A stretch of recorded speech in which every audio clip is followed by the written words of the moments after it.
depois do culto, começou então a reunião dos irmãos. Os irmãos abriram um tema, e o tema era as roupas, as vestimentas dos outros irmãos da igreja. Especialmente das mulheres. Especialmente das mulheres bonitas.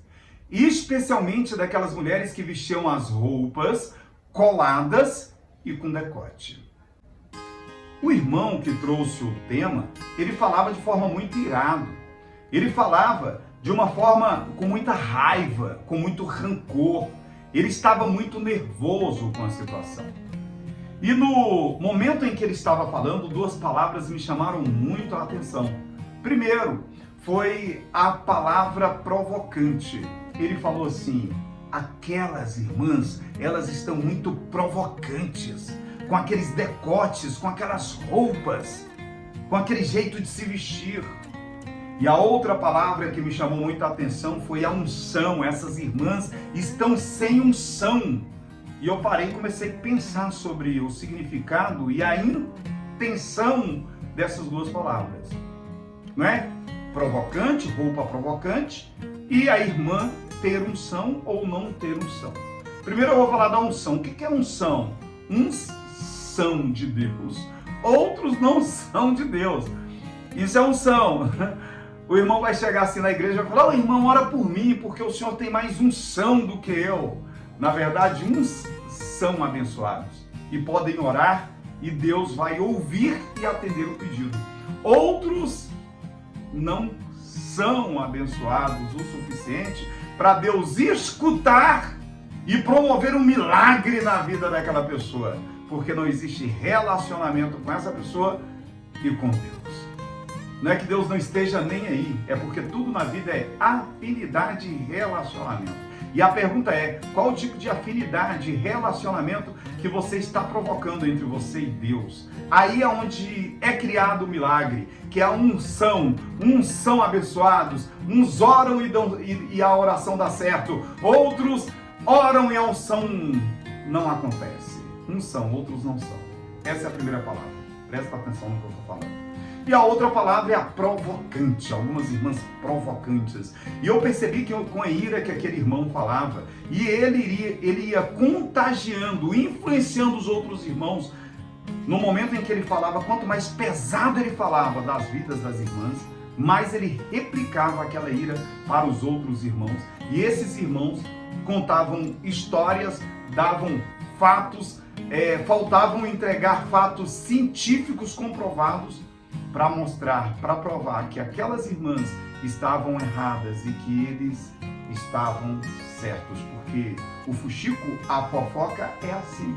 Você vai até um certo ponto, se você se permitir, até que você vai encontrar, sem existir nenhum fato que seja comprovado cientificamente, mas na sua cabeça já está comprovado e a pessoa já está julgada e condenada.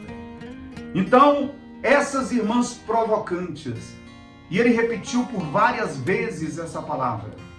E eu percebi, como um estudioso da neurociência, eu percebi que o que ele estava falando sobre essa palavra provocante estava no subconsciente dele. Essa sensação, esse sentimento, talvez até esse desejo, estava ali armazenado, desejo, no subconsciente dele.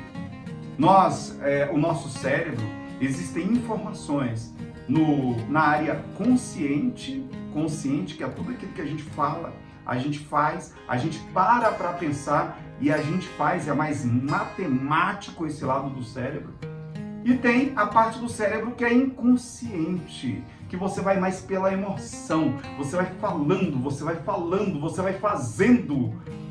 E é bem criativo esse lado inconsciente que representa mais de 90% do nosso cérebro, né? Das nossas emoções. Ele é muito criativo. E ele passa a desejar as coisas com muita facilidade, porque quando nós vemos determinadas coisas, o nosso subconsciente, com informações e desejos e vontades do nosso subconsciente, começa a criar possibilidades. E aquele irmão, quando ele falava sobre essa palavra que a irmã estava provocante, eu comecei a pensar comigo mesmo. E comecei a fazer um estudo ali comigo mesmo. Sabe, eu sei que as irmãs, as mais novas, as mais experientes, muitas vezes elas vão com roupas, sim, né? Mostrando o corpo, com roupas coladas, com um certo decote, que muitas vezes não seria sugestivo para ir à igreja. E tratando-se de uma irmã, muitas vezes uma irmã, uma cristã, uma mulher cristã, e muitas vezes casada, compromissada, não seria também adequado. E algum, eu sei disso, mas não é delas que eu quero falar. Eu quero falar da cabeça das pessoas, da cabeça do irmão que o tempo todo condenou as irmãs. Sabe, a Bíblia fala que a boca diz o que o coração está cheio. O que está cheio o coração desse irmão? Cheio de quê? De ódio, rancor, desejo. O que está cheio o coração desse irmão para a boca estar falando tanto sobre o decote e as roupas das mulheres da igreja? É isso que é necessário se perguntar. E muitas vezes também você acaba querendo julgar uma certa irmã, um certo irmão de coisas que você muitas vezes é pior do que elas. A Bíblia fala sobre os hipócritas e os fariseus, os estudiosos da Bíblia, que foram os próprios que condenaram a crucificação de Jesus Cristo. Nem tanto o povo romano, que era um povo pagão, mas sim o povo de Israel, que era um povo que conhecia a palavra de Deus, mas que não entendia as palavras de Jesus Cristo. Será que esse sentimento desse irmão não está tão bem guardado dentro do seu coração? Talvez um desejo que ele não consiga enxergar uma outra coisa na irmã, não consiga enxergar uma outra coisa na igreja, não consiga enxergar uma outra coisa na Bíblia, na palavra de Deus, do que as vestes das irmãs que estão o provocando. Estão o provocando. A provocação, ela está ligada diretamente ao ódio ou ao desejo. Alguém me provocou, fiquei irado, nervoso, me provocou no trânsito, acabei brigando e tal, aquele negócio todo.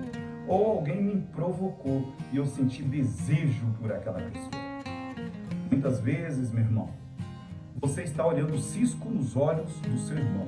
Não vê, mas não consegue enxergar a trave que existe dentro dos seus olhos.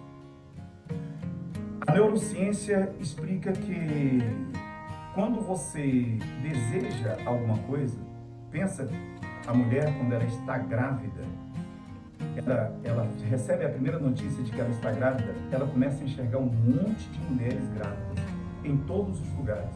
Você, meu irmão, quando você tem o desejo de comprar um carro diferente daqueles que você ainda não teve a oportunidade de possuir, todos os lugares que você vai, você passa a enxergar um carro igualzinho àquele, inclusive da mesma cor. Por que isso aconteceu? Vou explicar aqui para você à luz da neurociência, a ciência que estuda o cérebro humano. A partir do momento que você abriu a sua percepção para alguma coisa, que você passou a perceber alguma coisa, que você passou a querer alguma coisa, que você passou a desejar alguma coisa, você passa a prestar mais atenção naquilo. Aquele carro sempre esteve ali, aquelas irmãs grávidas, aquelas pessoas grávidas sempre estiveram ali, só que você não havia percebido. Por quê? Porque não era um desejo seu, não era uma vontade sua, você não estava vivendo aquilo. A partir do momento que você passa a viver, a desejar, você passa a ver em praticamente todos os lugares. O que esses irmãos, especialmente esse irmão que abriu o tema e que falou várias vezes sobre a palavra provocante. A irmã está provocante, as irmãs estão provocantes. Será o que tem oculto ali dentro dele? Sabe o que eu sei? Eu sei o seguinte, que certas ou erradas, eu vou explicar para você o seguinte, você não vai conseguir mudar ninguém. Ninguém. elas vão continuar usando essas roupas provocantes, as pessoas vão continuar com as suas ignorâncias, as pessoas vão continuar comendo e vivendo da maneira que elas querem e você não tem controle nenhum sobre isso. Agora tem uma coisa que você tem controle e deveria exercer esse controle. Naquilo que você observa, naquilo que você pensa, naquilo que você deseja e principalmente naquilo que você fala. Naquilo que você fala, minha avó chamava de língua ferina. Essa língua ferina, ela fere as pessoas, machuca, condena as pessoas perante as outras pessoas. E o responsável por isso é o fofoqueiro, dono da língua ferina. Que coisa, não? Então você não tem controle sobre o que as pessoas vestem, fazem ou vivem, mas você deveria ter controle naquilo que você pensa e principalmente naquilo que você fala e espalha para as outras pessoas. A boca fala, certamente, o que o coração está cheio. Forte abraço para você, sucesso e até o nosso próximo vídeo.